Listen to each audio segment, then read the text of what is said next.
Hey guys! Today we'll be covering a 2020 drama mystery film called Ninzu no Machi.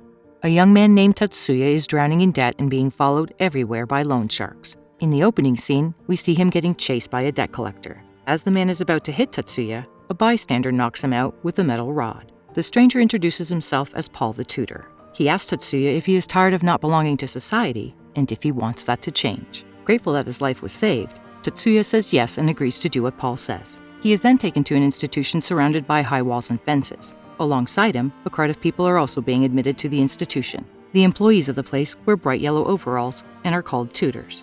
A tutor embeds some kind of chip on the back of the neck of every new resident. When they are finally inside, they are asked to take a hoodie and a key from their designated locker. An announcement instructs them to read the Bible provided in the rooms that contains the rules of the institution. Tatsuya reads a sign that says he is now the resident of the town and will be called Dude. He goes to his designated room and reads the Bible while munching on a jar of biscuits. When he opens the book at random, he comes across a line that says the fence that surrounds the institution protects the inside world from the outside. Inside, there is freedom, equality, and peace, while outside, there is discrimination and violence. The fence is made to separate the two worlds and to protect the dudes. Tatsuya falls asleep while reading a bunch of rules and regulations. When he wakes up, he opens the book again and reads about a swimming pool in the facility. Curious, he brings out his swimwear from the closet and goes to check. In the changing room, a woman greets Tatsuya, calling him a fellow. She also compliments his butt and gives him a card with her room number on it. Tatsuya doesn't know what to do with it, so he simply keeps the card. The other residents are cheerfully playing at the pool, pretending that the facility is normal. A girl named Midori sees Tatsuya sitting alone and decides to approach him. She also calls him a fellow and compliments his lips. A confused Tatsuya asks her why everyone keeps calling him that. Midori laughs and reveals that it is the correct etiquette to greet people in the town. You say, "Hi, fellow," and compliment them. Tatsuya gets the gist and compliments Midori's shoulders. Then a group of boys approach Midori and give her their cards. On being asked what it is, she answers that the cards are like mating calls. The men are inviting her back to their room after dark to have sex. Tatsuya realizes that the girl earlier also wanted him to come to her room. Just then, a second girl gives him a card. He thinks he's obligated to go to both their rooms. Midori knows that if he doesn't want to, he can simply not go. But she doesn't tell him that. When the sun sets, Tatsuya goes to the first girl's room. It is in shambles with hardly any space to lay down. Still, the two sleep together on the floor. At midnight, Tatsuya wakes up and is about to go to the other girl's room. The current girl stops him and claims that he isn't obligated to go if he doesn't want to. The next day at the pool, Midori laughs at him for thinking he was required to sleep with people. The jar of biscuits that Tatsuya had been eating from is empty, so Midori takes him to the cafeteria.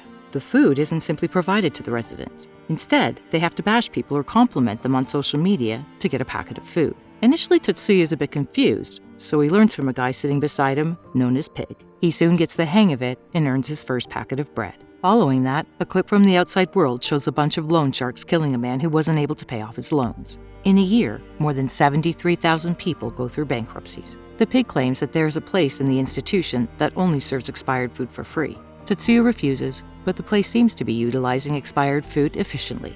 In Japan, 27 million tons of food go to waste per year.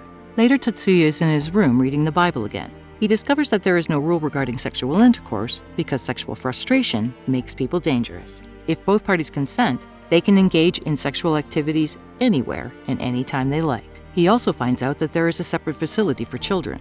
Marriage and pregnancy are prohibited for the residents, so they are provided with a plethora of contraceptives at all times. There are more than 100,000 abortions in a year in Japan. The institution is trying its best to decrease those numbers. One day, Midori invites Tatsuya to a field trip, a day when they get to go to the outside world and perform several tasks in turn for restaurant food. A tutor stays with them to make sure they don't try to escape. Even if they do, he has a device that he says will bring them back in an instant. First, they are taken to an election office and told to cast their vote for a particular politician. Although not in an ethical way, the institution seems to be trying to solve the problem of the decreasing number of voters in the country. A clip says that 7 million Japanese citizens have never voted. After working, they get to go to a restaurant and enjoy delicious food. Somewhere in the outside world, two workers are cleaning up a house. They are confused as to where the house owner was taken. The male worker has noticed that the people who have financial problems are frequently taken away by men in yellow uniforms. They have heard rumors about a secret government town, but do not believe it to be real. Back in the facility, a woman who had given Tatsuya her card earlier comes to his room. He tries to touch her, but she stops him, saying that she only wants to cuddle. The following morning, she takes him to a secret hallway from where the children's block is visible. She has a daughter on the other side who was separated from her when they first came to the institution. Then we are introduced to Midori's sister Akiko, who lives in the outside world. She is worried for Midori and her daughter Momo because they went missing a few weeks ago. Akiko blames herself for the disappearance because Midori had come to her to run away from her abusive husband, but at the time, Akiko didn't help her. She is constantly looking for her sister and niece. Back in the town, Midori, Tetsuya, the pig, and a perverted resident decide to cross the fence and see what is on the other side. Tetsuya and the pig go first. Initially, everything seems normal, but on reaching a certain distance, loud music starts playing in their ears. The noise is so debilitating that they fall to the ground trying to stop it. It is then revealed that the chip embedded on the back of their necks was to keep them from running away. The next day, they are taken on yet another field trip. On the bus, they put on fake makeup to make it seem like they are injured. The next day, Akiko is at her house when she hears news about a terrorist attack in a club. Among the survivors of the attack, she recognizes her sister. Unaware that they were just doing an act, Akiko rushes to the hospital. However, the doctors claim that the victims have already been discharged. It is evident that they are lying because the victims were covered in blood on the news. Akiko notices a man and recognizes him from the news as well. On being asked, he gives her an application to the institution. To save her sister and niece, Akiko decides to be admitted as a resident. The next day, she is taken to the town and is embedded with a chip. She follows all the protocols and is finally let inside.